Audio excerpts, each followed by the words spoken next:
Pak Jaka, Ah, sebenarnya kan apa yang menyebabkan Pak Jokowi begini sesungguhnya karena khawatir apa-apa yang dia sudah kerjakan sekarang kalau bukan orang yang tidak setuju dengan konsep dia, maka tidak akan berlanjut, akan mangkrak itu proyek-proyek yang triliunan itu. Jadi dia kepingin penerusnya itu adalah orang yang bisa meneruskan cita-citanya. Lah termasuk IKN. Nah, sementara Anies sendiri terang-terangan mengatakan tidak setuju dengan IKN dan tidak akan melanjutkan proyek itu.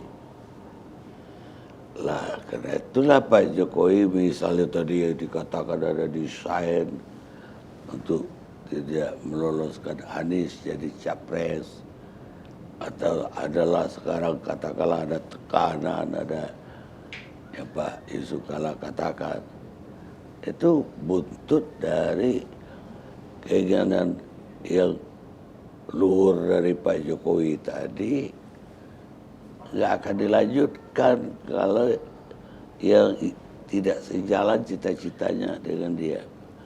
Karena itu dia pilih Prabowo, ya dia yakin akan melanjutkan cita-citanya. Nah, saya ingin tanya Pak JK, IKN sendiri Pak JK setuju atau tidak juga? ya, seorang presiden itu tentu mempunyai cita-cita dan juga program.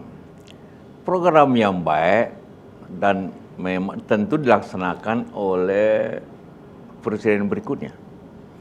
Pak SBY sebelumnya tentu juga mempunyai rencana atau pelaksanaan infrastruktur contohnya. Pak Jokowi melaksanakannya lebih banyak lagi. Itu kan melanjutkan tapi lebih besar. Tapi ada juga program Pak SBY tidak dilanjutkan oleh Pak Jokowi. Banyak hal tentunya. Jadi wajar seorang rencana itu dilanjutkan yang baik, tentu tidak dilanjutkan apabila dianggap oleh presiden yang baru itu tidak sesuai dengan kebutuhan yang ada. Itu wajar, di mana-mana pun di dunia seperti itu. Tidak ada kau harus ganti saya, laksanakan semua yang saya tidak seperti itu. Nah, dimanapun kecuali kerajaan mungkin begitu, putra mahkota jalankan. Tapi kalau presiden selalu mempunyai pandangan-pandangan, ada yang sama, ada yang berbeda. Soal IKN, pengalaman di banyak negara yang pindah, itu sebagian besar yang pindah itu negara federal. Kenapa negara federal pindah? Karena negara federal pemerintah pusatnya kecil, jadi mudah pindah. Kalau negara kesatuan, birokrasinya besar sehingga tidak mudah pindah. Dan banyak sebagian besar yang pindah itu bukan di daerah yang baru sama sekali. Malaysia pindah pusat pemerintahnya ke Putrajaya. Kemudian Turki pindah dari Istanbul ke Ankara. Ankara itu sudah ada, bukan baru. Dan begitu ya lain. Kazakhstan, terkecuali federal yang ibu kotanya kecil kayak Australia, Amerika dulu kecil. Nah, IKN kita ini tentu punya cita-cita, tetapi ini tidak mudah, biaya sangat besar, institut kita sangat besar, butuh 250.000 orang, dan karena kita negara kesatuan, maka bisa justru urusan negara itu akan menjadi lebih sulit. Kalau negara federal itu, kalau seperti kita di Malaysia, ada investasi di Johor, Johor aja karena di situ ada menteri besarnya di Johor. Tidak perlu ke Kuala Lumpur. Sama di Amerika, kalau mau investasi di California tidak perlu ke Washington kan. Tapi kita mau bikin sesuatu di Sulawesi, di Sumatera, industri, izinnya di Jakarta. Urusan tambang izinnya di Jakarta. Itu negara kesatuan. Jadi kalau kita pindah ke daerah yang jauh, maka sistem ekonomi kita bisa lebih mahal jadi. Nah, itu pengalaman banyak negara yang pindah seperti itu. Mesir, negara kesatuan pindah sampai sekarang sudah. Korea sudah 20 tahun rencana pindah karena kesatuan. Tidak ada yang mau pindah. Karena walaupun jaraknya cuma 120 km. Jadi pemindahan ibu kota itu harus betul matang-matang direncanakan. Dan setahu saya masih ada pemerintahan, itu kita tidak ada studi sebelumnya yang mendalam tentang ibu kota pindah, kemana pindah, kenapa alasannya pindah. Memang tiba-tiba Pak Jokowi saja presiden, kita pindah. Semua kita terkejut, apa ini? Nah, saya coba mengatakan waktu itu kalau pindah kemana? Mesti kalau pindah dasarnya di tengah, ya di tengah itu di Sulawesi kalau dasar di tengah. Sulawesi di tengah bukan ya. Tapi ya karena ini prosesnya saya tidak ada lagi, saya tidak mengetahui lagi prosesnya tiba-tiba begitu. Kejadian ini, tapi saya ingin mengingatkan bahwa pengalaman negara lain, Brazil itu 10 tahun, lebih 10 tahun Brazil itu krisis karena krisis ekonomi akibat pindah ibu kota dengan mahal gitu. Mudah-mudahan kita tidak seperti itu. Kalaupun pindah ibu kota kemudian dengan investor nasional, apalagi investor asing, itu lebih tidak bagus lagi. Nanti kalau investor yang datang dari Cina bikin gedung, bikin jalan ibu kota, jalannya yang punya orang Cina. Karena investasi berarti milik kan. Gedung-gedung nanti milik Cina ini. Nanti ada nanti bagian ini ibu kota, tapi kampung Cina. Kalau dari luar, kan. Dari dalam saya kira bisa, tapi tidak cukup. Karena ini besar biayanya. Kayak kalau Mesir saja bawa pindah kota biayanya hampir 700 triliun dan dia tidak rasakan. Jadi kota hantu itu di Kairo itu. Jadi tidak mudah lah kelihatannya. Jadi tegasnya Pak Kala sependapat dengan Pak Anies dalam hal ini. Ya harus evaluasi, kalau mau disederhanakan.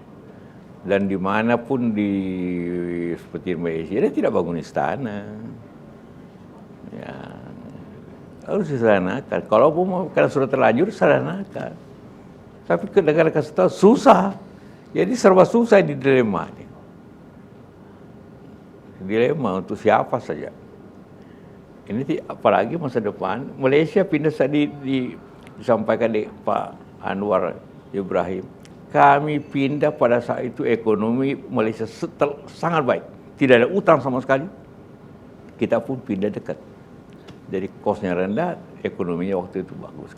Ekonomi kita tidak terlalu bagus, pindahnya dengan biaya besar. Nah, ini memang hati-hatilah. Jangan ikut pengalaman Brazil. Jadi pesan untuk presiden yang akan datang siapapun yang terpilih. Siapapun, hati-hati, jangan krisis karena pindah ibu kota seperti Brazil. Baik Pak, tapi kembali ke pembicaraan awal kita tentang situasi sekarang.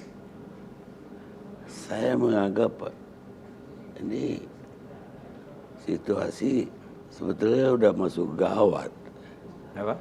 Gawat. Iya. Karena reaksi dari bawah kencang, dari atas itu tidak bergeming, atau bergeming, istilah sekarang bergeming, dan artinya kalau istilah zaman dulu ini kayak Ibu Pertiwi udah hamil tua, jadi bisa pecah sewaktu-waktu.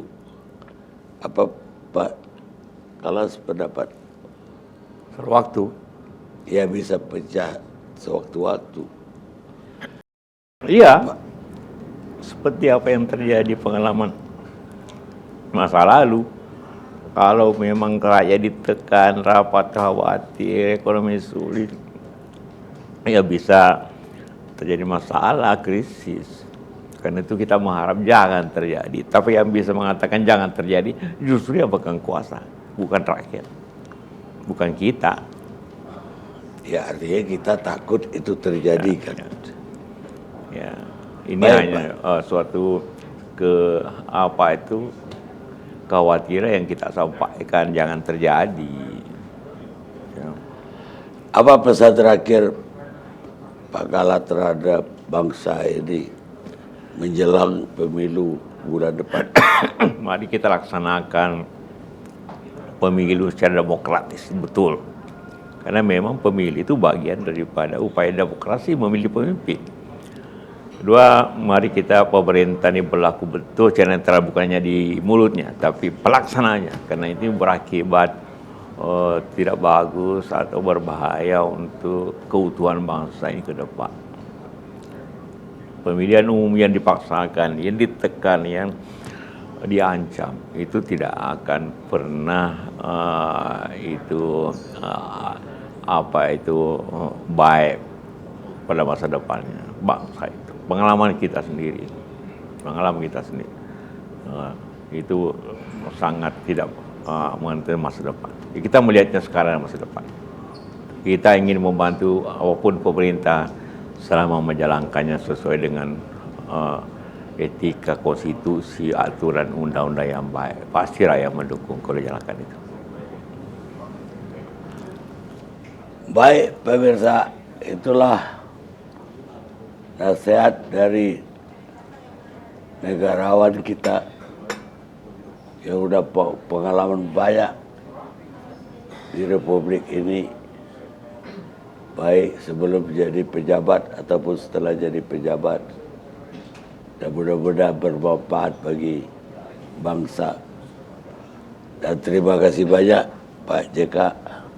Terima kasih Pak Karni. Terima kasih sudah datang ke acara saya. Terima kasih. Selamat. Ya. Kita ketemu wawancara Karni Ilyas, wawancara eksklusif Karni Ilyas yang akan datang.